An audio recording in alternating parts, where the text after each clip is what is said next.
Desde San José, Costa Rica, esto es Noticias Repretel, edición meridiana.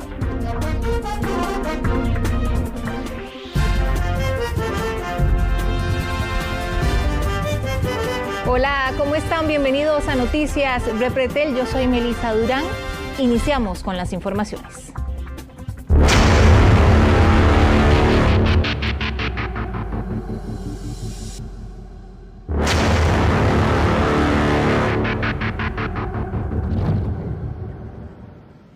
Imágenes, mientras unos laboraban, otros estaban disfrutando posiblemente de su desayuno, se preparaban para salir de casa.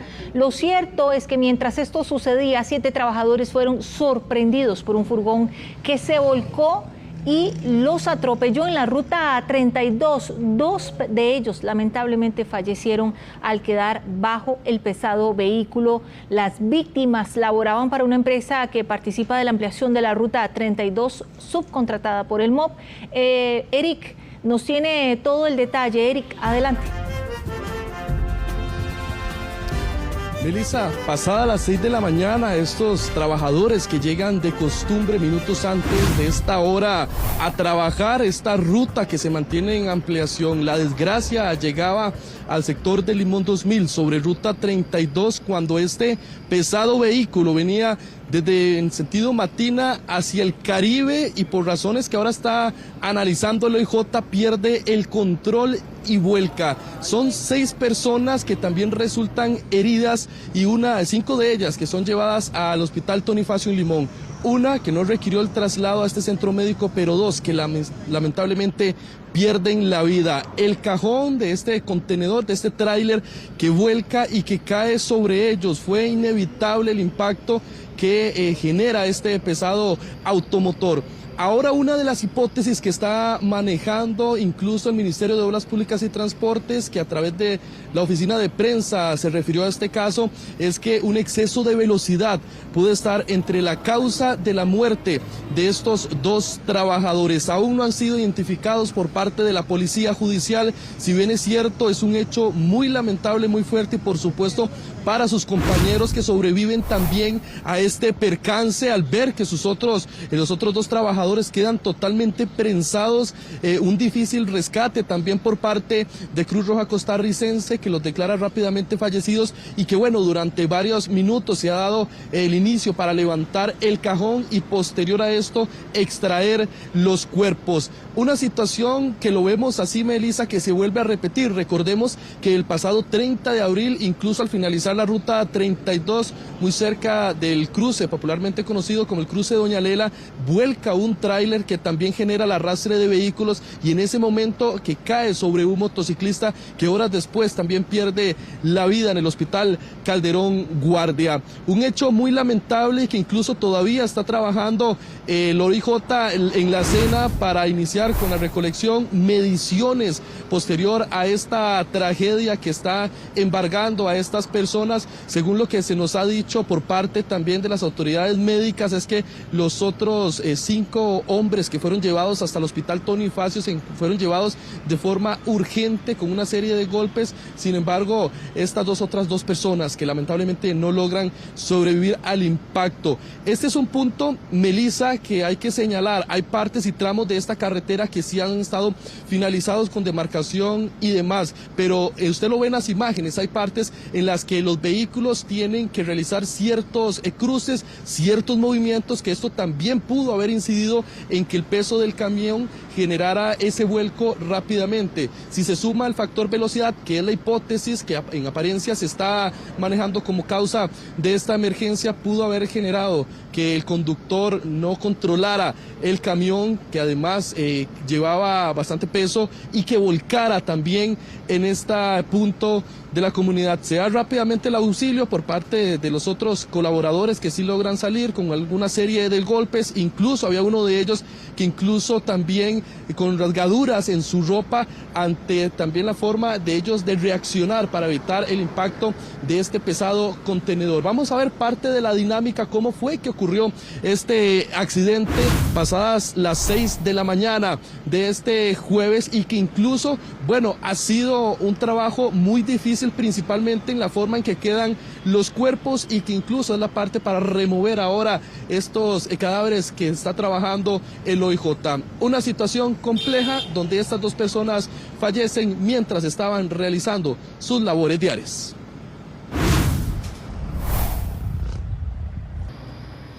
Pasada las 6 de la mañana ocurrió la desgracia. Este tráiler que venía sentido Matina-Limón, por el sector de Limón 2000, perdió el control y volcó. La peor parte la llevaron dos funcionarios del Ministerio de Obras Públicas y Transporte que realizaban trabajos en el lugar. Sus cuerpos quedaron prensados debajo del pesado contenedor. De inmediato, la Cruz Roja Costarricense envía 3 unidades de ambulancia al lugar. Se determina que hay 2 hombres adultos sin signos vitales en la escena. Se abordan 4 pacientes en condición urgente, los cuales son trasladados al centro médico, y 1 estable que también se trasladó a otro centro médico. En la escena queda un paciente que no requirió traslado. La escena queda a cargo de las autoridades correspondientes para la investigación de este caso. 5 trabajadores más tuvieron que ser valorados y llevados hasta el hospital Tony Facio de manera urgente. Al arribo a la escena encontramos un total de 6 personas conscientes orientados, algunos con heridas, han sido valorados y trasladados por personal y unidades de Cruz Roja al hospital Tony Facio. Posterior a eso localizamos 2 personas más ya fallecidas, las mismas se ubican debajo del contenedor.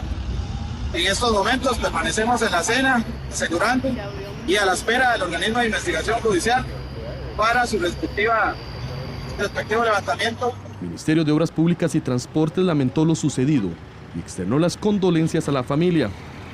Además indicó lo siguiente: de acuerdo con el reporte preliminar de la Policía de Tránsito, el accidente pudo ser por exceso de velocidad.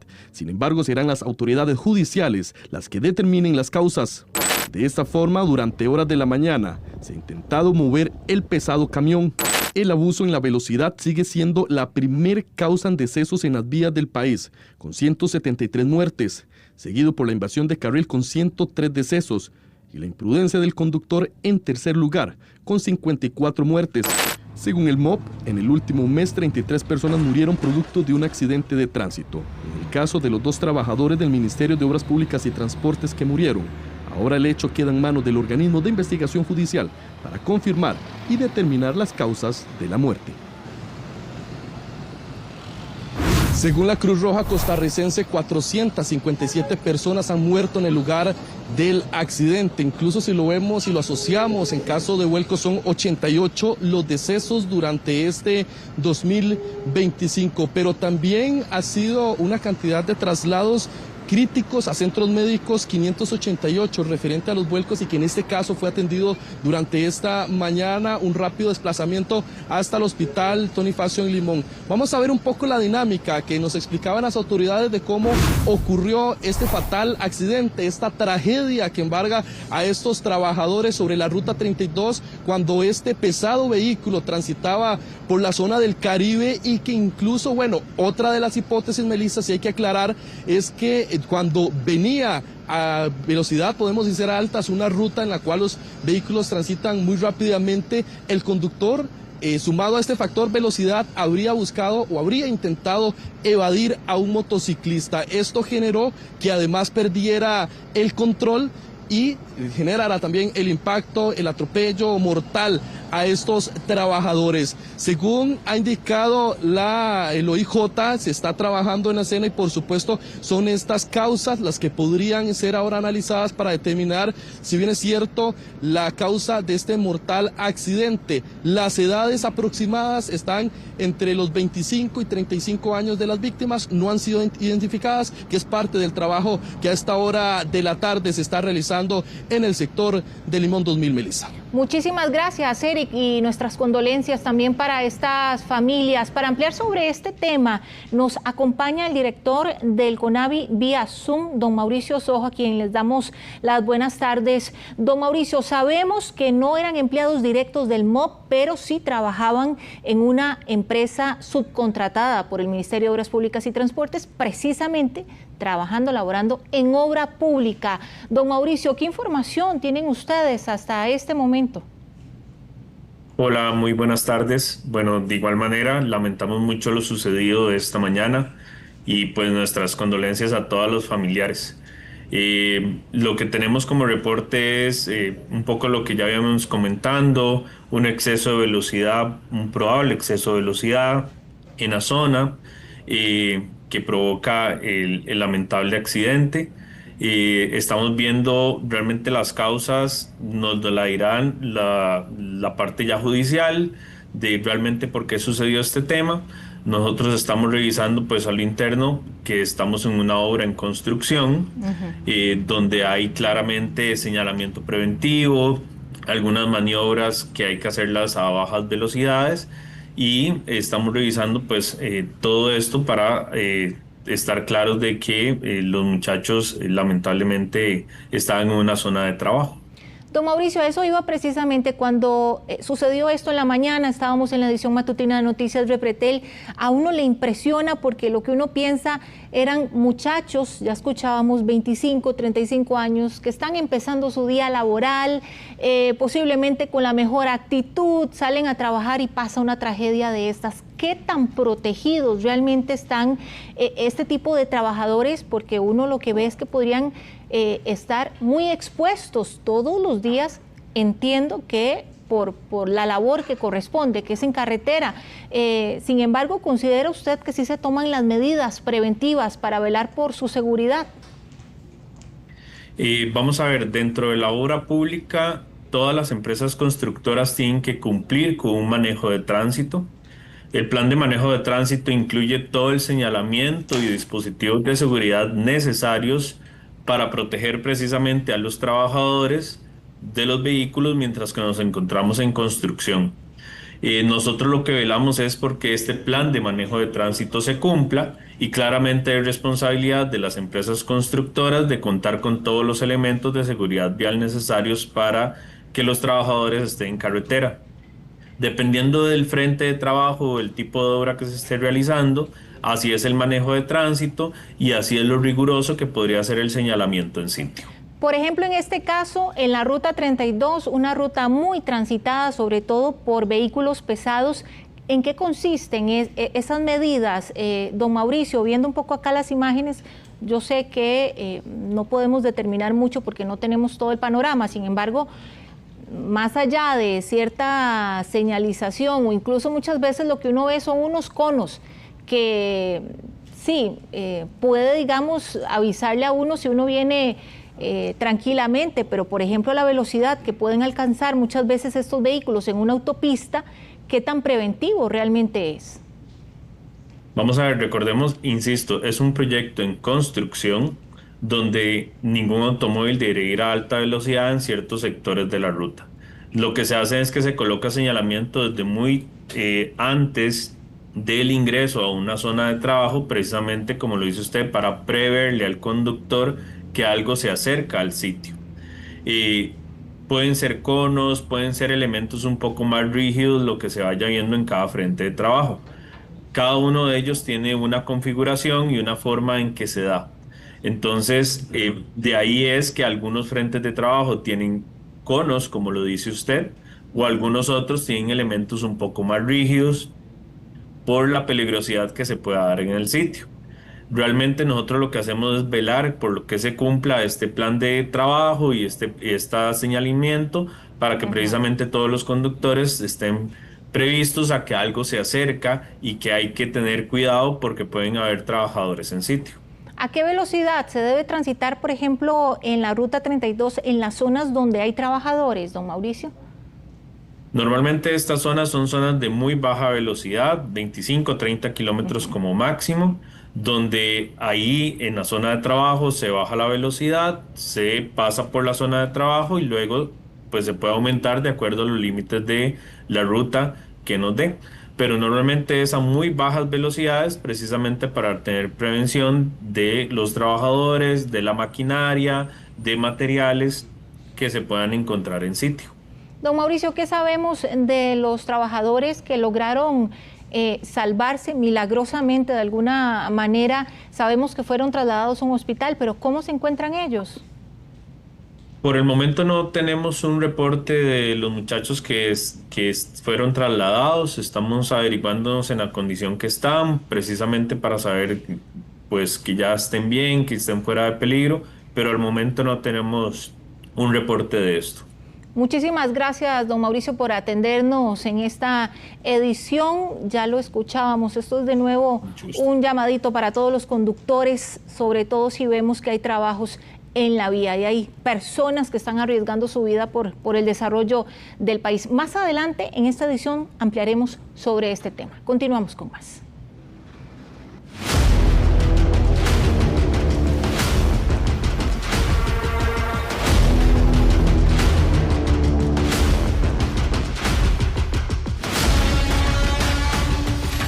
Qué doloroso también esto. Un estudiante del Liceo Samuel Sáenz en Heredia se quitó la vida tras ser víctima de bullying. Ya estaba en 5º año, a punto de graduarse, pero ahora el MEP está solicitando un informe a la institución sobre si se activó el protocolo anti-bullying. Sheila Paniagua, usted nos tiene el detalle.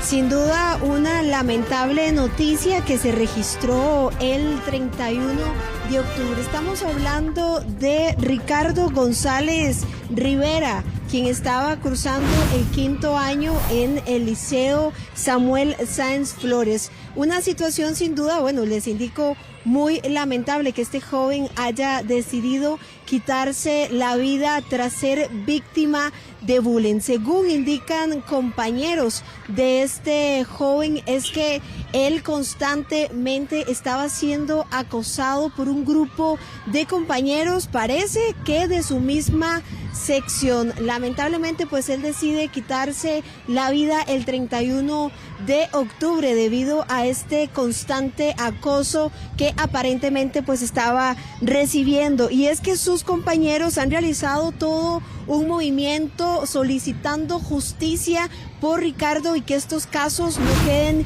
impunes. Incluso ellos decidieron pegar carteles dentro de la institución indicando que mi salud mental importa. Estos son los carteles que ellos han decidido pegar dentro de la institución. Vea usted, solicitando justicia para Ricardo. En estos carteles también han puesto algunos artículos del Código de la Niñez y Adolescencia donde indican que las niñas, niños y adolescentes tienen derecho a recibir orientación, educación, cuidado y disciplina de su madre, su padre o los responsables de la guarda y crianza, así como de los encargados y el personal de los centros educativos de salud, de cuidado de los penales juveniles o de cualquier otra índole. Y así sucesivamente pues han ido mostrando su solidaridad con respecto a esta situación que ha ido en aumento en los centros educativos. En esta ocasión fue Ricardo pues quien decide acabar con su vida producto de este bullying que estaba recibiendo. Uno de los compañeros, quien era testigo de este acoso constante que estaba recibiendo este joven, indica de que, bueno, ellos observaban cómo estos compañeros lo perseguían, indicaban que él era una persona muy tímida, muy apartada de sus compañeros y ellos pues constantemente lo estaban molestando, hostigándolo, y esto pues lamentablemente es lo que lleva a este lamentable suceso. Ahora bien, según indican, ya existían denuncias con los orientadores indicando esta situación. Padres de familia también que se hicieron presentes al centro educativo a denunciar y parece pues que no le tomaron la importancia que el caso ameritaba y vemos pues que termina en esta lamentable situación. Hay algo que nos llama mucho la atención y es que hemos intentado conversar incluso con los padres de familia de este centro educativo y ellos pues algunos parecen muy temerosos también de esta situación, pues también no deciden hablar en cámaras, pues temen de que en algún momento pues sus hijos vayan a pasar por una situación como esta. No es el primer caso que se investiga de bullying en este centro educativo. Parece que ya hay más denuncias con respecto a esta situación que constantemente han estado viviendo otros estudiantes. Ricardo, pues era un estudiante de la sección 11-5 que ya estaba muy pronto a graduarse, pues hace poco también estaba realizando las pruebas estandarizadas y lamentablemente pues decide acabar con su vida producto de esta situación. Hoy se presenta la policía al lugar, la fuerza pública, pues también ver en qué pueden apoyar, tal vez en los planes preventivos, que era parte de lo que nos indicaban. Los estudiantes, los supuestos agresores, no fueron suspendidos del centro educativo, eso es lo que se nos ha dado hasta el momento, se nos ha indicado. Sin embargo, parece que los estudiantes no se han estado presentando a clases. Veamos qué dice uno de los testigos de este constante hostigamiento que estaba sufriendo Ricardo. Bueno, Ricardo sufría bastante bullying, eran insultos, amenazas de que si hablaba lo golpeaban, que le decían insultos por el tipo de pelo que tenía, por el tamaño de él, entre muchas cosas más. Del lunes hasta el viernes hay varios testigos que aseguran de que Ricardo apenas salía de la estandarizada, salía corriendo hacia la entrada para no topárselos y que no le estuvieran diciendo cosas. Sin embargo, en la entrada lo estaban esperando para decirle cosas o pasaban por afuera del aula y le decían cosas o así. Vi cómo era la situación, vi los insultos que le decían, cómo trataban a Ricardo. Entonces hicimos un papel asegurando todo lo que decían, las amenazas, desde qué fecha hasta qué fecha, y se lo entregamos a una profesora.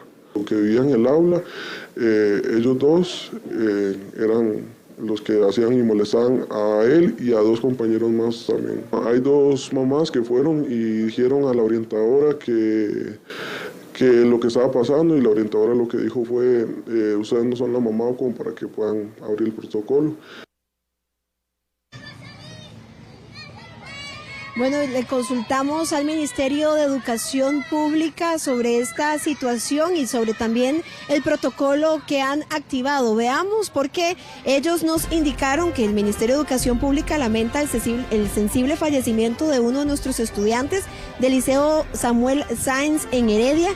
Extienden su solidaridad a su familia, seres queridos y toda la comunidad educativa. Indican que por ser un tema que se encuentra con una línea de investigación, en el organismo de investigación judicial, y que respetuosos a ese proceso no van a brindar mayor información sobre este caso. Sin embargo, desde el momento de conocimiento de lo acontecido, el MEP, a través de la Dirección Regional de Educación de Heredia, ha brindado un acompañamiento al centro educativo, así como a la población estudiantil y personal docente y administrativo de la institución. Además, el MEP indica que desde la Contraloría de Derechos Estudiantiles se han mantenido en comunicación con las autoridades educativas de esta institución, esto como parte del proceso de acompañamiento, control y seguimiento que la Contraloría realiza a las diversas situaciones de la población estudiantil. De igual manera, indican que han solicitado al centro educativo brindar los informes correspondientes de la situación, así como de posibles eventos de riesgo y violencia en el estudiantado. Esto con el objetivo de identificar la ejecución oportuna del protocolo MEP establecido para abordar estas situaciones. Vemos que una situación muy lamentable. Ricardo tenía aproximadamente todo este año de ser acosado por sus compañeros. Incluso indicaban de que luego de realizar sus exámenes de estas pruebas estandarizadas, él salía corriendo de la institución para que sus compañeros no lo molestaran y poder llegar pronto a su vivienda. Los expertos señalan que pues una situación de prevención en la que tiene que trabajar el Ministerio de Educación Pública. Creo que aquí lo que se está fallando enormemente es el trabajo en prevención. Sabemos muy bien que el Ministerio de Educación Pública es un ente netamente preventivo y la razón de ser del ministerio es prevenir prevenir todo este tipo de situaciones, el trabajo que se haga en las aulas, el trabajo que hagan los orientadores, los comités de convivencia que se tienen en las instituciones, tienen que trabajar y detectar también los centros educativos todo este tipo de casos. No es posible que un caso como esto no se haya detectado a tiempo y no se haya trabajado. Aquí bien sabemos que se tiene que reforzar otra vez todo lo que es lo que significa el bullying, las consecuencias del bullying y el trabajo que hay que hacer con lo que nosotros llamamos el triángulo del bullying, que son la víctima, el victimario y los observadores. Dentro de estos grupos sabemos muy bien, porque ahí ya lo han dicho, que había unos muchachos que eran los que estaban haciéndole bullying. ¿Por qué no los trabajaron? ¿Por qué no se denunció? Hay una frase muy grande que hablamos cuando tratamos lo del bullying, que dice que el bullying se alimenta del silencio del que lo sufre, del silencio del que lo ve y no lo denuncia, y del silencio del victimario, que no va a decir absolutamente nada. Pero los que lo ven tienen que denunciarlo. Y esto, el bullying o el acoso escolar, no es una cosa menor. No es algo que nosotros podemos decir que es una cosa de estudiantes o de chiquillos. No, esto trae consecuencias nefastas y ya lo estamos viendo dolorosamente con pérdidas de vida. Y yo creo que el Ministerio de Educación Pública tiene que empezar otra vez a trabajar todo lo que es la prevención en estos casos. Ay, Sheila, yo creo que todos en casa también, mamás, papás o personas que tenemos seres queridos en centros educativos, estos temas nos horrorizan, porque cualquiera puede ser víctima de bullying, efectivamente. Ahora, Sheila, ¿a qué se exponen los estudiantes en caso de comprobarse efectivamente que efectuaban matonismo? ¿A qué se exponen los profesores u orientadores o directores en caso de que efectivamente no hayan hecho nada, de que se detecte una negligencia, sobre todo para sentar un precedente importante? Porque efectivamente, y tomando las palabras de doña Rocío, Sheila, se pudo evitar la muerte de Ricardo, de este jovencito.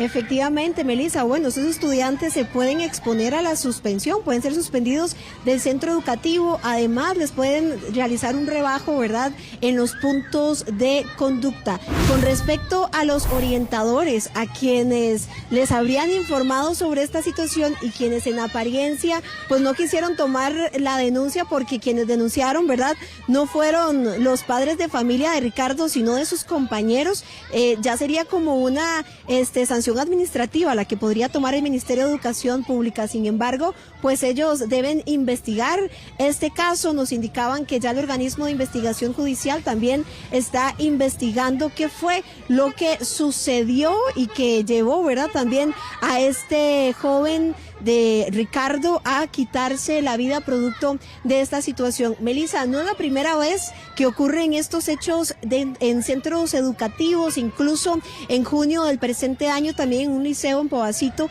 se dio una situación muy similar de un estudiante que por bullying también decidió acabar con su vida. Estamos viendo que son situaciones muy lamentables a las que están expuestas los menores dentro de estos centros educativos. Incluso vemos de que en teoría son espacios, o deberían de ser espacios seguros para ellos. Una situación muy lamentable. Vemos todo el movimiento también que han estado realizando sus compañeros para que se haga justicia por Ricardo, que estos casos no queden impunes. Y también pues nos indicaban que los presuntos agresores no están asistiendo a clases, además que parece, ¿verdad?, que los compañeritos no los quieren en este centro educativo. Y es que no se vale, Melissa, que un menor esté pasando por esta situación. Además nos indicaban, ¿verdad?, que Ricardo era una persona muy aparte, que él del colegio a su casa y de su casa al colegio, y que no se metía con ninguno de sus compañeros. Ay, Sheila, qué dolor, de verdad. Y un llamado también para los adolescentes, en caso de saber que algún compañero está siendo víctima de bullying, por favor, si ellos no lo denuncian, denúncienlo ustedes. Se puede salvar una vida haciéndolo así. Muchas gracias, Sheila. Vamos con más información. Uno ve este video y cierto que nos preguntamos, ¿qué pasó aquí? ¿Qué pasó? Lo cierto es que un hombre lanza, primero se baja del carro, lanza el perro, luego le lanza el carro, todo esto contra un adulto mayor en Mercedes Sur de Heredia. La familia ya presentó una denuncia, todo quedó grabado. Josué Vargas está en el lugar de los hechos y nos amplía. Josué, adelante.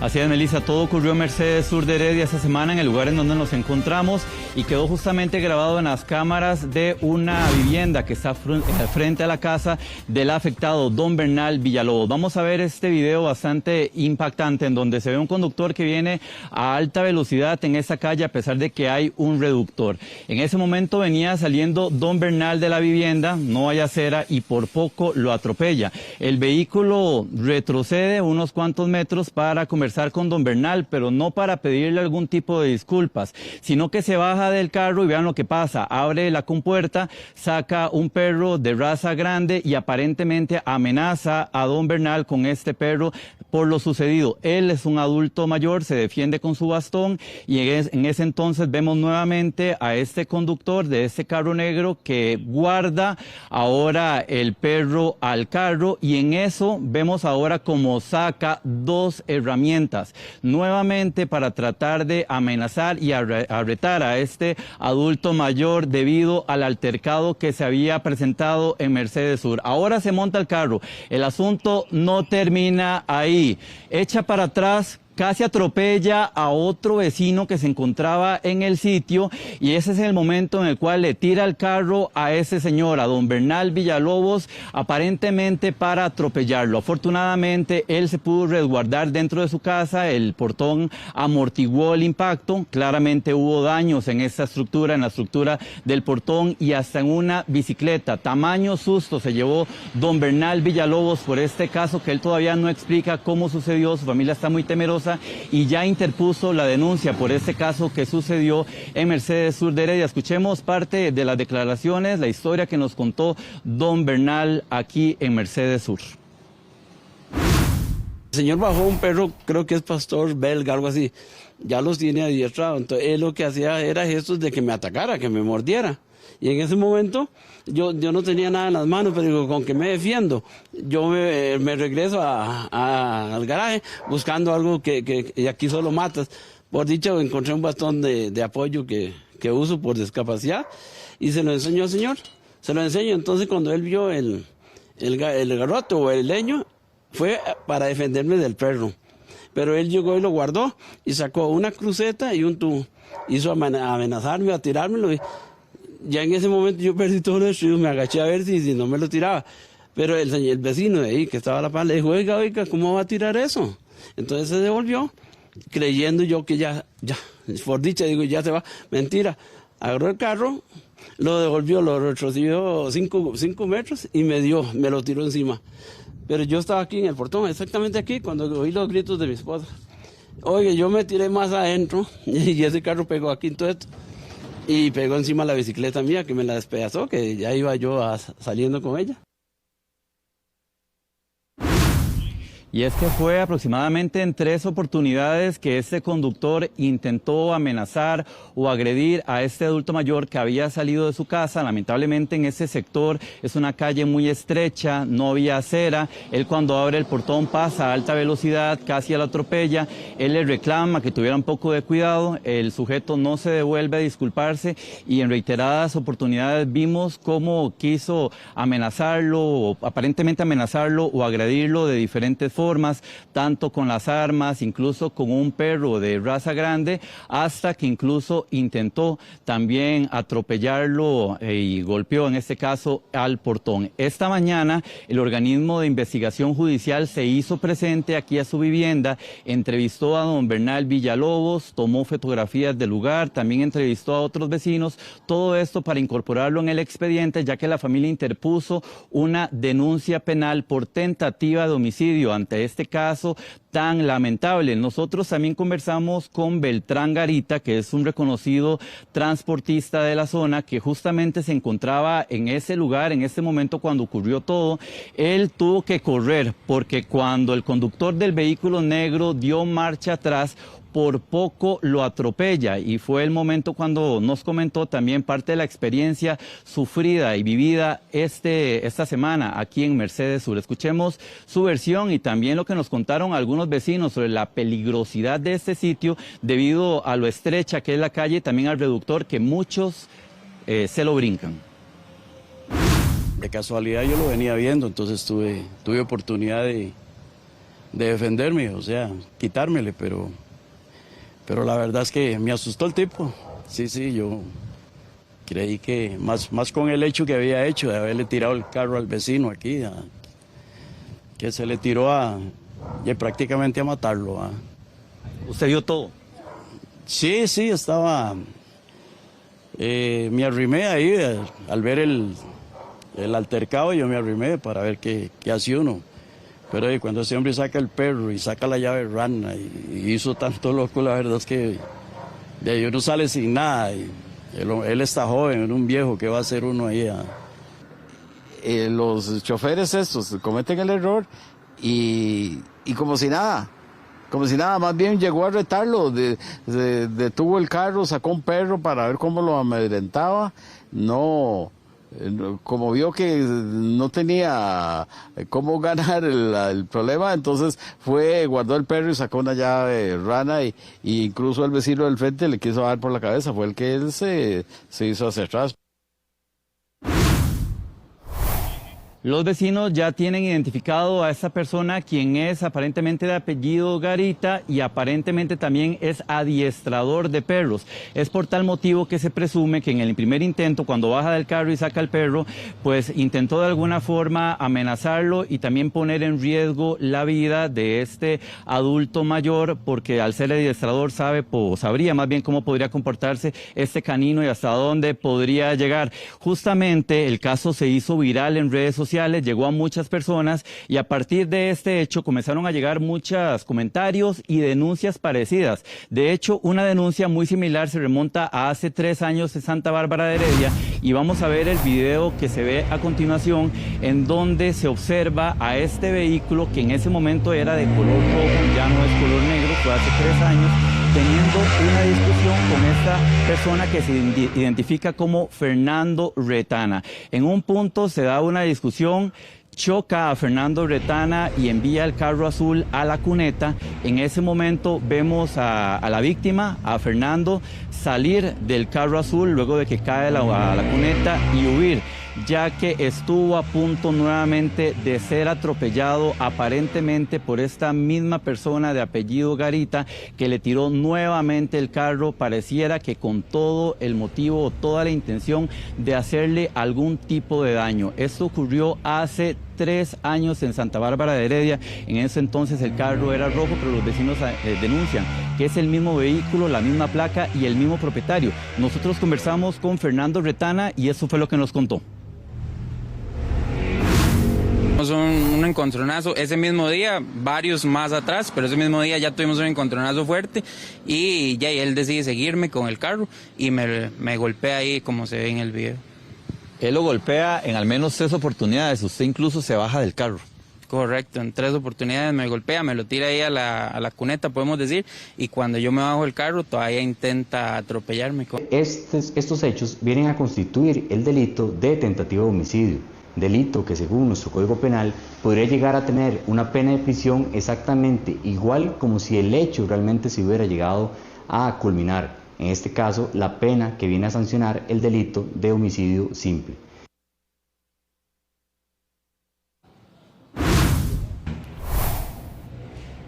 Estoy sorprendida, Josué. Había visto este caso, no recordaba el de hace 3 años y me sorprende todavía más que crean que es la misma persona, que hace esta persona en libertad. Josué, ante esta situación es un riesgo, ya lo decía el abogado, tentativa de homicidio, sí, el vehículo puede ser considerado un arma, el mismo perro también, independientemente de cómo se use. Josué, anteriormente no se estableció alguna denuncia en el caso de hace 3 años. Es correcto, anteriormente se estableció una denuncia, según nos comentó esta víctima, Fernando Retana, contra esta persona. Sin embargo, el abogado de este presunto agresor indicó que tendría problemas psicológicos. En ese caso, entonces, no se procedió con ningún tipo de proceso judicial. Habría que consultar específicamente ya al Poder Judicial cuáles fueron en ese momento las medidas que se le impusieron, si lo enviaron al CAPEMCOL o cumplió algún tipo de sanción en algún centro penitenciario. Esa es información que en este momento no tenemos. Lo que sí podríamos indicar es que hechos como estos pueden ser tratados con tentativa de homicidio, procesados como por tentativa de homicidio, en donde la pena de prisión podría ser de hasta 18 años. Incluso si en algún determinado momento el perro hubiera causado alguna herida, alguna lesión leve o grave a la víctima, eso también podría llevarse tanto a la vía penal o civil. Hay pena de prisión y dependiendo de las lesiones, así podría ser la pena de cárcel o lo que se podría cobrar de dinero. Bueno, es que si tiene algún problema psicológico, con más razón todavía. ¿Cómo anda frente al volante, Josué? Qué delicado. Y bueno, vale entonces que si alguien logra identificarlo, realmente sabe quién es y conoce una situación similar, que se una también o le colabore incluso a este señor, porque de ahí, hoy fue él, hace 3 años fue este otro señor, en cualquier momento puede ser uno también. Josué, qué tema más delicado realmente. Muchas gracias por la información. Hacemos una pausa comercial mientras procesamos todo esto que vimos, ¿verdad? Ya regresamos con más.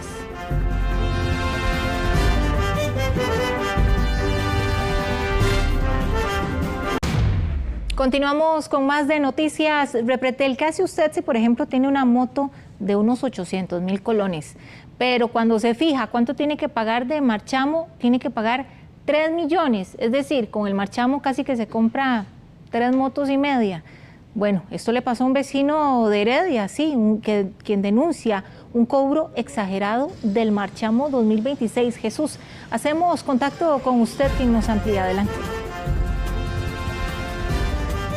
Así es, Melissa, este caso es el de don José Francisco Villegas, como usted lo decía, vecino de Heredia, que el lunes que sale al cobro el marchamo 2026 ingresa a la página digital directamente del Instituto Nacional de Seguros para revisar cuánto le toca pagar por su motocicleta, que ronda entre unos 600, 800,000 colones el precio en el mercado, y se topa con la sorpresa de que tiene que pagar 3.821.000 colones, un monto bastante alto, y en ese momento él, aparte de esa preocupación, lo que teme es que no se le pueda resolver antes de esa fecha del 31 de diciembre, el momento en el que ya empiezan a correr intereses moratorios, y que también se ve expuesto a que se pueda presentar una multa de tránsito por circular con la motocicleta con el marchamo vencido que no pudiese pagar, o también que no pudiese usar la motocicleta debido a que no tendría el marchamo pago. Esa ha sido la situación caótica que ha vivido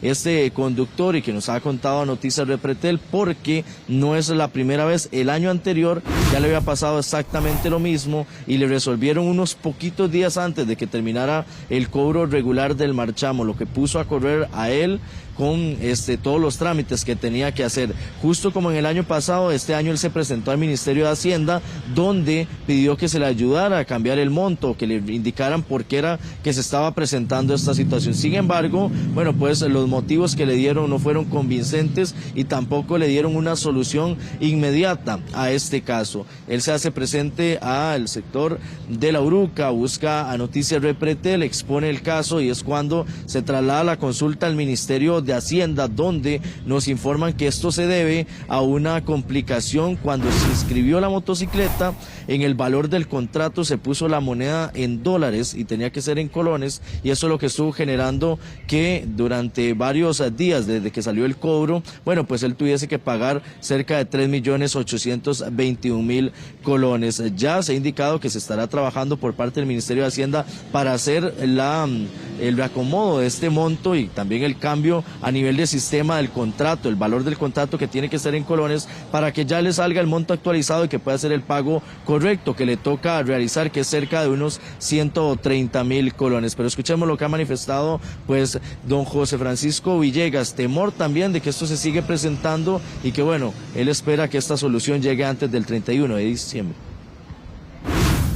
Sinceramente es algo indignante porque ya son 2 años consecutivos que me sale igual y tengo que ocurrir a ustedes para que me ayuden porque Hacienda el otro día fui y sinceramente Hacienda como que se hicieron los majes, no me quisieron atender bien como yo pensaba. Entonces la única manera fue acudir a Canal 6 para que me ayudaran con Hacienda y así lo hicieron y Hacienda después de ver las noticias sí acudió a mí, me llamaron y me dijeron que ya el asunto estaba arreglado, pero el asunto es que el marchamo me sale en 3 millones y resto. Supuestamente el valor fiscal de la moto sale en 300.640.000, algo así.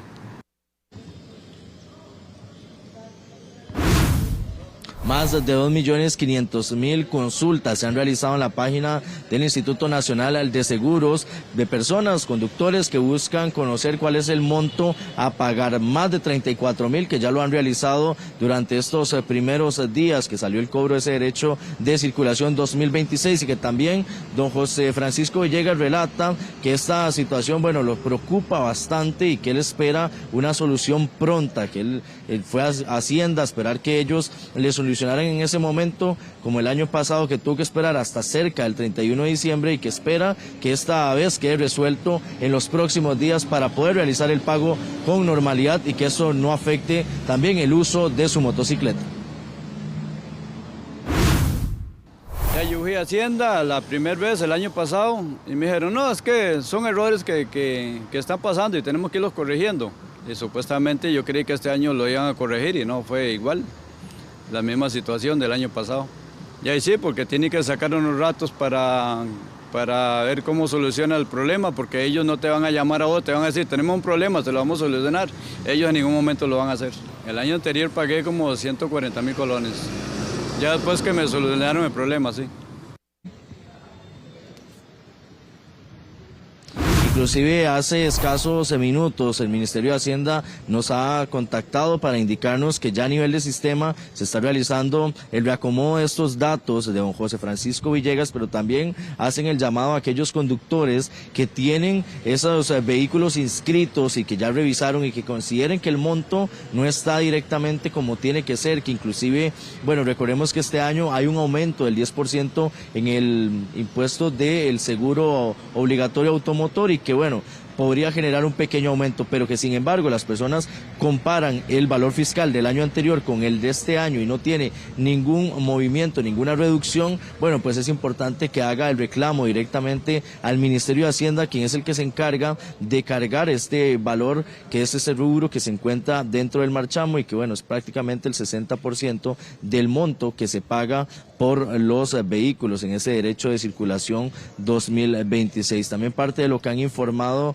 bueno, pues las autoridades con respecto a esta situación es que hay que revisar muy bien, inclusive si usted tiene un vehículo que es mayor a 15 años de antigüedad, porque estos sí no van a tener una variación en ese valor fiscal, debido a que estos ya según el proyecto de ley que se había firmado años atrás, hace que quede completamente igual. Ya aquellos que sí tienen 12, 13 años de antigüedad, sí tendrían una disminución en ese valor fiscal y por ende también en el valor del marchamo. Muchísimas gracias, Jesús, por la información. Y el brote de caracol gigante africano se multiplicó en Mercedes Sur de Heredia. El servicio fitosanitario ya recolectó 1.820 moluscos y están ampliando el perímetro de búsqueda. Tracy Morales nos amplía. Tracy.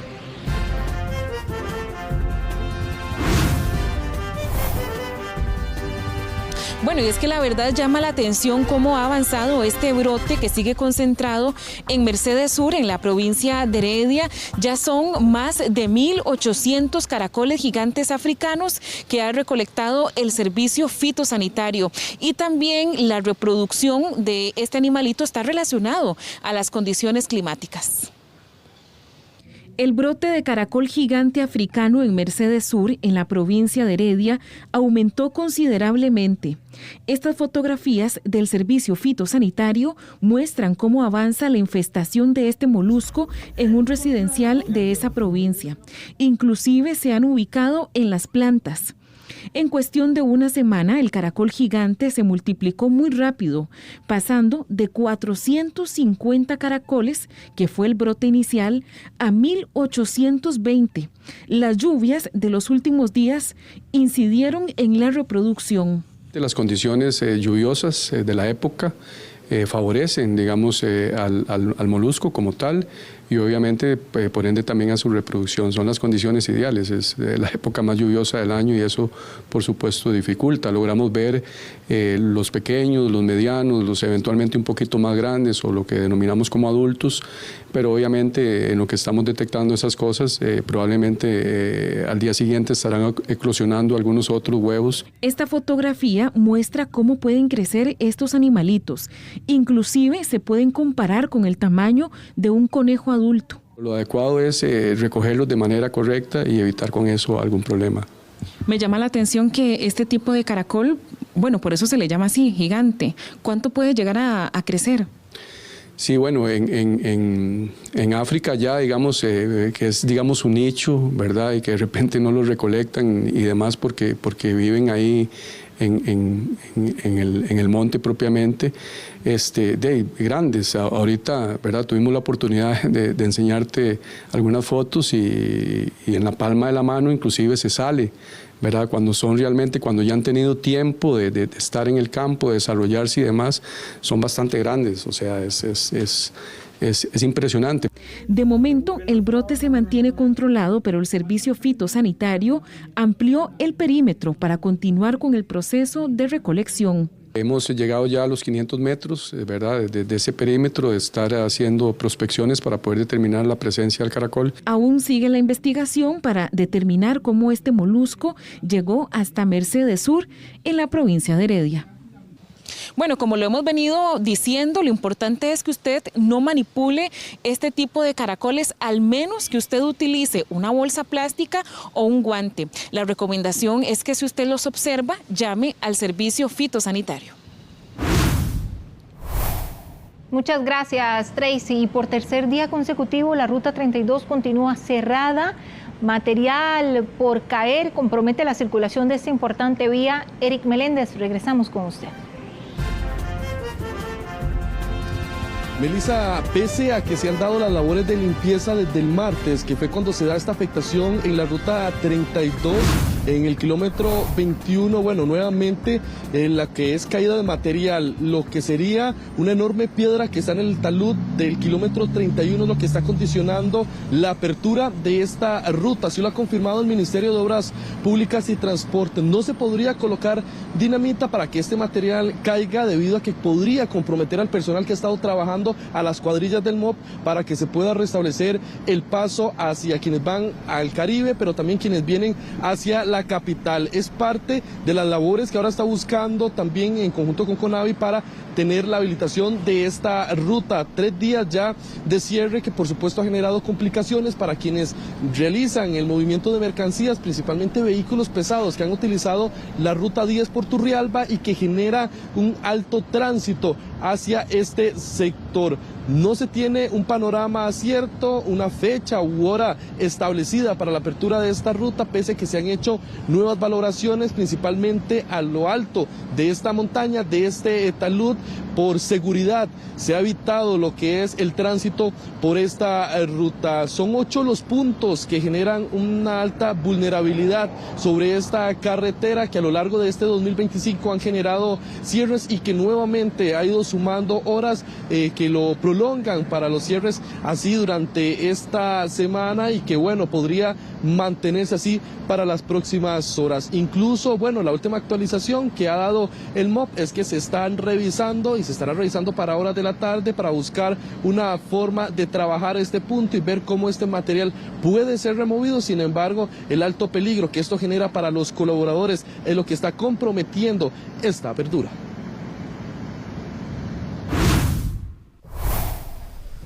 La ruta 32 continuará cerrada de forma indefinida. Esta enorme piedra a la altura del kilómetro 31 compromete la seguridad de los conductores. Según el Ministerio de Obras Públicas y Transportes, colocar dinamita podría comprometer a su vez al personal que ha trabajado en las últimas horas para la limpieza de esta ruta. En cuanto a la situación presentada sobre la Ruta Nacional 32 en los últimos días y a raíz de las lluvias que se han presentado, hemos presentado algunos derrumbes de rocas o materiales de gran tamaño. Una situación atípica porque no estamos hablando ni de árboles ni de material granular. A raíz de esta situación hemos tenido también algunas rocas fracturadas que es necesario que las mismas sean retiradas del sitio para seguridad de los usuarios. Actualmente nos encontramos haciendo las gestiones necesarias para remover estas rocas de la Ruta Nacional número 32 y dar paso nuevamente por la misma. El martes anterior, este fue parte del material que cayó en la vía y que inicialmente fue el que causó el cierre. Pese a ser limpiado, ahora este talud compromete el tránsito. Según expertos, son 8 los puntos de alto riesgo y de alta vulnerabilidad para quienes transitan hacia el Caribe y hacia la capital, que podría minimizarse y evitarse con la colocación de túneles que podrían evitar la caída de este material. Es usar túneles falsos, como sucede en muchas autopistas en Colombia, que son estructuras capaces de sostener el derrumbe arriba, en un techo, permitiendo la seguridad y la fluidez del transporte a través de la Ruta 32, garantizando así la necesidad económica que tiene este país de que esta ruta minimice los cierres actuales. Pese a que el tiempo ha mejorado, la apertura ahora dependerá de la eliminación de este material. La fecha aún no es concreta, por lo cual el cierre se mantendrá y genera la utilización de rutas alternas por Turrialba, Vara Blanca o por Vuelta de Cúper. No ha estado lloviendo en el Surquí, eso facilita los estudios técnicos que ahora deben realizar el MOB para conocer cómo va a retirar este material y dar una apertura lo antes posible de esta ruta. Si bien es cierto, ahora quienes están sufriendo son la gran cantidad de conductores, incluso acá donde nosotros nos encontramos hay bastante cantidad de estos choferes que en muchas ocasiones evitan, porque transitar por Turrialba puede generar hasta un incremento en el gasto de combustible de hasta 100.000 colones por viaje. Por supuesto, es parte también de la espera que tienen estos choferes.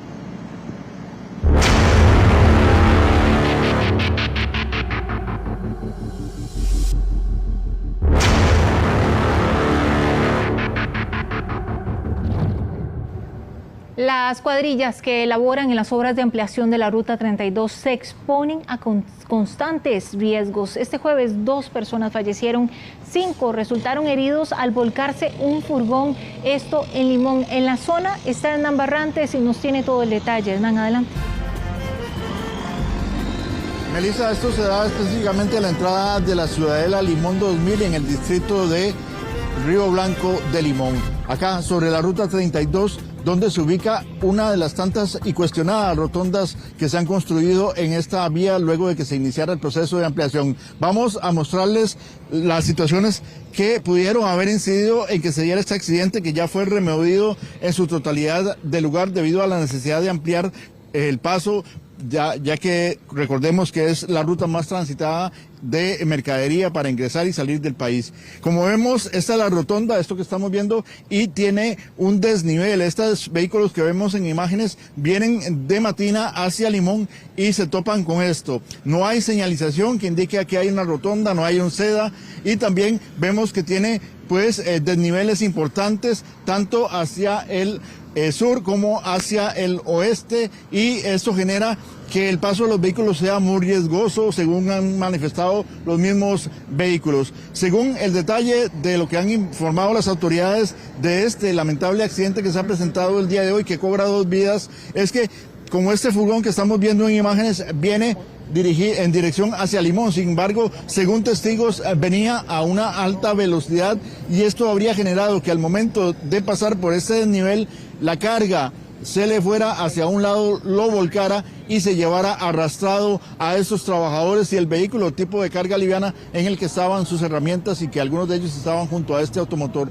El vehículo es arrastrado cerca de 50 metros y el cajón, el container que transportaba este vehículo pesado, cae sobre 2 de los trabajadores prensándolos y lamentablemente son los que pierden la vida. Otros 5 trabajadores resultan con lesiones importantes y los obliga a ser trasladados al hospital Tony Facio de Limón, 2 de ellos al menos en una condición delicada. Aquí vemos cómo este furgón pasa a una velocidad bastante lenta, lo que le permite pasar sin ningún inconveniente, mientras que si usted pasa por este sector, pues es bastante peligroso. Vemos las marcas en la carretera que han quedado, donde este contenedor, una vez que cae de la cureña, se va resbalado y es cuando se da este accidente. Acá donde vemos este pick-up que está al lado derecho de su pantalla, estaban los trabajadores y es arrastrados varios metros, donde lamentablemente fallecen 2 de ellos. Una situación bastante preocupante que también han hecho eco muchos vecinos y muchas agrupaciones a lo largo de la Ruta 32 sobre la problemática y el diseño de estas rotondas, que son bastante complicadas y que pues lamentablemente ya han sido escenario anteriormente de accidentes. Aquí era donde estaban los trabajadores, estaban preparándose para iniciar su jornada. Estas son algunas de las piezas de sus ropas que han quedado acá sobre la carretera luego de este mortal accidente. Este raspón blanco que estamos observando es parte de las huellas que ha dejado el contenedor una vez que derrapó, y es donde estaban los trabajadores que lamentablemente pierden la vida. Esto pues también hay que tomar en cuenta que hay fallos de la Sala Constitucional en favor de los vecinos que han manifestado su inconveniencia o su malestar o disconformidad con lo que son estas rotondas, y se ordenó que no se construyeran más. Sin embargo, algunas ya estaban avanzadas, otras ya tenían la orden de inicio, y es por esto que se han construido, como esta acá donde nos encontramos, y que presenta estos problemas que se están haciendo evidentes por parte de conductores y usuarios y vecinos de la zona. Lo más preocupante es que son trabajadores que estaban empezando su jornada laboral. Según nos indican, uno de los fallecidos era de origen cubano que estaba residiendo en Costa Rica, y el otro es un vecino de Guanacaste que estaba alquilando una vivienda en el sector de Limón y que estaba colaborando con los trabajos que realiza el ministerio, esta empresa Check, para lo que es la obra de construcción. Ellos son subcontratados, son parte de una empresa que brinda estos servicios a el MOP y que les permite pues desarrollar esta obra y que sigue avanzando. Sin embargo, acá pues es bastante complejo el paso, la velocidad, es lo que indican la mayoría de testigos o de personas y las mismas autoridades, que fue lo que me dio en que se diera este lamentable accidente. El pasar muy rápido llevó a que la carga se volcara. Este furgón transportaba banano y se vuelca hacia el lado derecho del vehículo, y es lamentablemente donde se va arrastrado luego que se desprende de la cureña, y es el que atropella a estos trabajadores y cuesta la vida a estas personas. Nosotros conversamos con algunos vecinos que nos han manifestado esta misma preocupación, y también logramos conversar con el conductor del furgón involucrado, aunque es muy poco lo que se refirió y no quiso manifestarse explícitamente de lo que había ocurrido. Sí podemos decir que tenía al menos 8 meses de estar manejando un furgón, según el reporte que hemos recibido de manera extraoficial. Sin comentarios, la verdad es que no me siento así como... No es algo que uno espere. Cuénteme a mí, como si no tuviera nada más. Es algo que uno no esperaba que se diera, y se dio. Me pasó a mí, le puede pasar a cualquiera. ¿Había alguna obstáculo en la carretera o algo que le llevara? No voy a dar comentarios, la verdad, respecto a lo que pasó. Solo el que está en el momento sabe lo que pasa. Ya, hay muchos comentarios al aire y... La verdad, cada quien tiene su forma de pensar de lo que pasan las cosas, solo el que lo vive sabe cómo fue. De hecho, por la sala cuarta se dijo que no más rotondas, sin embargo ya son rotondas que están para que se hicieran. Sin embargo, la problemática que usted mismo puede ver, no hay señalización de esta rotonda. No existe un ceda del paso, no existe marcación, las van haciendo así, y por la prisa como que siempre andan precisados por el querer salir de los apuros, hacen lo que pasa. Esta calle está mal edificada. No soy ingeniero, pero definitivamente hay muchos errores de cálculo acá. Por ejemplo, esto es una zona de alto transitaje de vehículo pesado.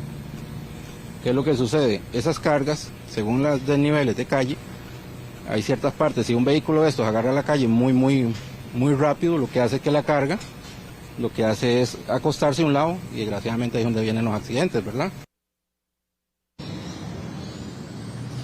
Una verdadera tragedia la que se ha presentado acá en la Ruta 32 a la altura de Limón 2000 y una más que se suma a las que han ocurrido donde lamentablemente se ven involucrados vehículos pesados y con pérdidas de vidas. En este caso, la velocidad vuelve a ser uno de los factores determinantes según las autoridades y es parte de lo que tienen que investigar las autoridades del organismo de investigación judicial para esclarecer con certeza qué fue lo que ocurrió y cómo es que se da este accidente. Estaremos pendientes del desarrollo de esta investigación, ya que pues 2 familias requieren una respuesta de por qué perdieron a sus seres queridos. Claro, Hernán, y también si aquí hay un desnivel, como lo narran, y usted mismo que está ahí, un desnivel en la vía, hay que solucionarlo con prontitud, porque es un riesgo latente para los demás también conductores. Muchísimas gracias. Hacemos una pausa comercial, ya regresamos con más.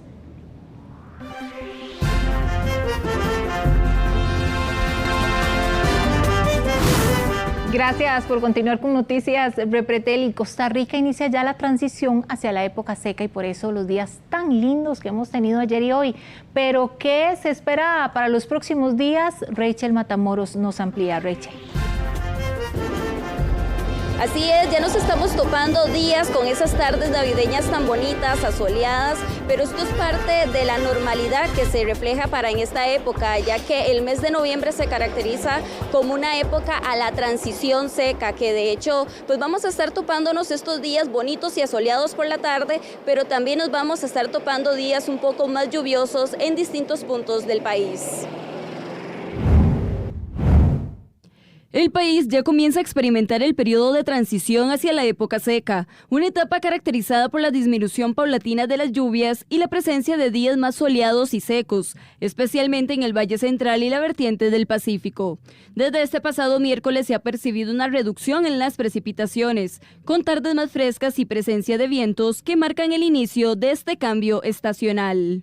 Este mes de noviembre ya tuvimos el primer empuje frío, que lo tuvimos el fin de semana, estuvo generando unas condiciones bastante lluviosas, nos aceleró ya el viento, son los primeros vientos nortes que sentimos sobre el país, pero no se sostiene o no se mantiene durante el resto de noviembre porque precisamente es un mes de cambios, en los que algunos días son ventosos, secos, con lloviznas en las montañas y se alternan con otros días en los que nuevamente volvemos a percibir lluvias vespertinas. Entonces, algunos sectores como Guanacaste, el Valle Central y el Pacífico Central tienden a tener esos cambios constantes a lo largo de este mes antes de que ya inicie de lleno la estación seca al final del mes de noviembre o a principios de diciembre. De acuerdo con los reportes meteorológicos, una masa de aire seco sobre Centroamérica está favoreciendo condiciones estables en la mayor parte del país. Sin embargo, los expertos advierten que durante esta etapa de transición pueden presentarse variaciones importantes, ya que para la próxima semana se prevé la llegada de un empuje frío, fenómeno que podría aumentar la humedad en la región. Los empujes fríos empiezan a llegar durante el mes de noviembre y se van volviendo más recurrentes durante diciembre, enero y febrero. Incluso en algunos casos, algunos años, tenemos todavía empujes fríos en marzo y en abril. Es decir, los últimos 3 meses, 3 meses del año y los primeros 3 meses del año que viene son temporada de empujes fríos, así que vamos a estarlos contabilizando. Igual que hacemos con las ondas en estación lluviosa, tenemos un protocolo en donde los vamos contabilizando. El primero ya lo tuvimos, el segundo no fue muy fuerte, pero igual se contabilizó y el tercero estaría para la semana que viene. Este tipo de empuje frío son habituales en esta época del año y se prevé que continúen presentándose con mayor frecuencia, lo que puede generar precipitaciones temporales, principalmente en el Caribe y la zona norte, mientras que el Pacífico y el Valle Central mantendrían condiciones más secas y ventosas. Bueno, y como veíamos, todavía se espera el ingreso de más empujes fríos en nuestro país, lo que también estará pues atrayendo de alguna forma mayor humedad, y es acá donde nos vamos a esperar pues días un poco más lluviosos. Estos empujes fríos se espera que estén ingresando a nuestro país durante el mes de noviembre, diciembre e incluso todavía para los próximos primeros meses del año 2026. Rachel, muchísimas gracias. Y Laura Fernández, candidata del Partido Pueblo Soberano, lidera la intención de voto para las próximas elecciones, aunque la mitad de la población sigue indecisa, según la última encuesta de la Universidad Nacional. Rodrigo Guevara nos tiene el detalle. Rodrigo. Faltan 3 meses para las elecciones nacionales donde los costarricenses elegirán al próximo presidente de la República, vicepresidentes y también los 57 diputados de la Asamblea Legislativa. Coincide en que casi la mitad de la población todavía no tiene un partido político afín y un 61% de la población sí estaría dispuesta a votar y a escoger el futuro de nuestro país. Transcurridos mes y 6 días desde el inicio de la campaña electoral de cara a las elecciones nacionales 2026, la candidata del Partido Pueblo Soberano, Laura Fernández, lidera la intención de voto con un 28.1% de menciones. En segundo lugar aparece el candidato Álvaro Ramos del Partido Liberación Nacional con un apoyo del 6.2%. Después de estos candidatos se mencionan los nombres de Ariel Robles del Frente Amplio con un 2.9% y Claudia Dobles de la coalición Agenda Ciudadana con un 2.3%. Candidatos como Juan Carlos Hidalgo del Partido Unidad Social Cristiana tuvo un 1.6% de menciones, seguido de Natalia Díaz de Unidos Podemos con un 0.7% y Fabricio Alvarado de Nueva República con un 0.6%. Los demás candidatos oscilaron entre porcentajes que van del 0.4% al 0%. Estos resultados reflejan la intención de voto de los costarricenses en el informe del Instituto de Estudios Sociales en Población de la Universidad Nacional. Nos encontramos que un 52.4% de las personas manifestó estar aún indeciso o indecisa. Esto no es sorpresa, ya que es un momento cercano al inicio de campaña. Todavía existe expectativas, dudas, falta de conocimiento respecto a las personas candidatas, a la diversidad de partidos que se están postulando, y es natural que exista ese número aproximado de indecisos para el momento de esta campaña electoral, como lo ha sido usual en otras campañas. Votar es un deber de los y las costarricenses. Un 96% de las personas, indiferentemente, en este caso, si dijo que iba a ir a votar o no en la próxima elección, manifiestan que sí, que es un deber. Eso llama mucho la atención porque a pesar de que haya población que, llamémoslo así, es abstencionista, como se tiende a referir, abstencionista dura, que puede tener 1 o más periodos de no ir a votar, en el imaginario político de la población, votar sigue siendo un elemento muy importante. La participación electoral se ve como un deber de la población costarricense y, por lo tanto, a pesar de abstenerme a votar, eso no parece necesariamente indicar que sea una manifestación de la población contra el proceso en sí. Al hacer un análisis más detallado sobre el perfil de quienes están indecisos, un 61.4% indicó que le falta información para elegir por cuál candidato votar. En menor proporción, un 18.2% dijo aún no ha pensado por quién votar y un 16.9% afirmó no estar segura o seguro de cuál candidato apoyar con su voto. En cuanto a la valoración de quienes integran el actual gobierno, el presidente de la República, Rodrigo Chávez, obtiene la mejor puntuación en una escala de 1 a 10, con una nota de 7.03. En este caso, Rodrigo Chávez es el único integrante del Poder Ejecutivo que recibe una nota superior a 7.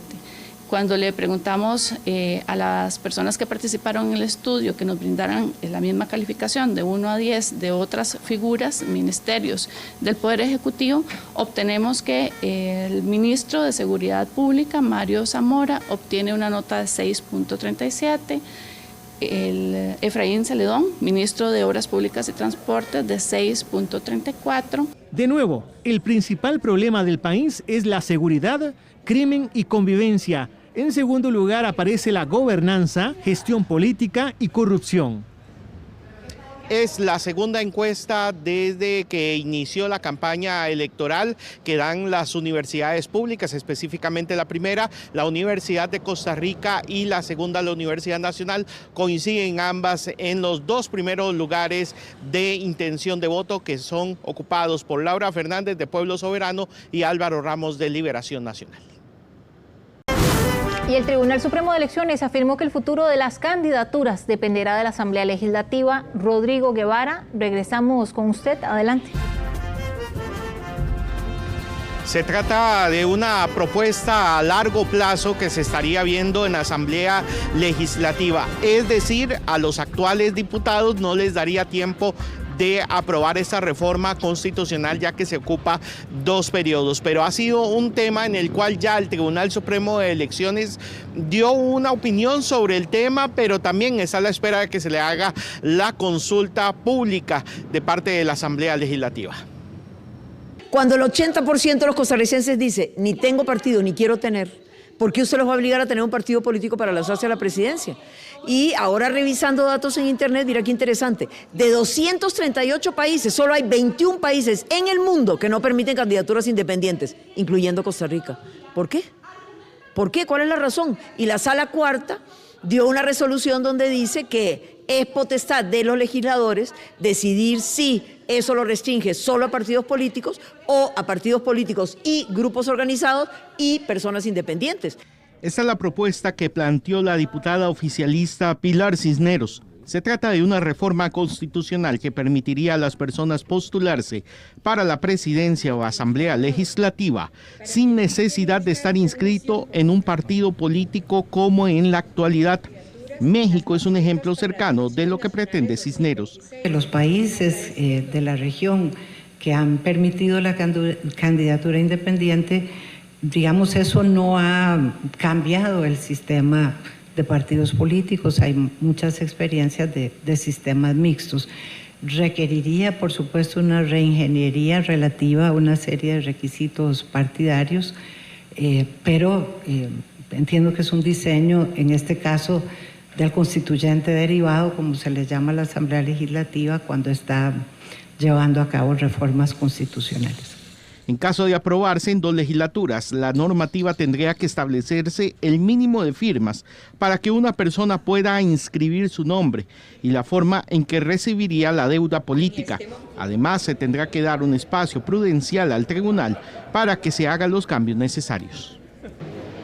Ha sido una de las intenciones de la diputada oficialista Pilar Cisneros. Recordemos que al actual gobierno llegan a través del partido Progreso Social Democrático y ahora el oficialismo está a través del partido Pueblo Soberano y ella busca de que automáticamente las personas no tengan un partido político, sino que puedan inscribir sus nombres para participar en futuros comicios.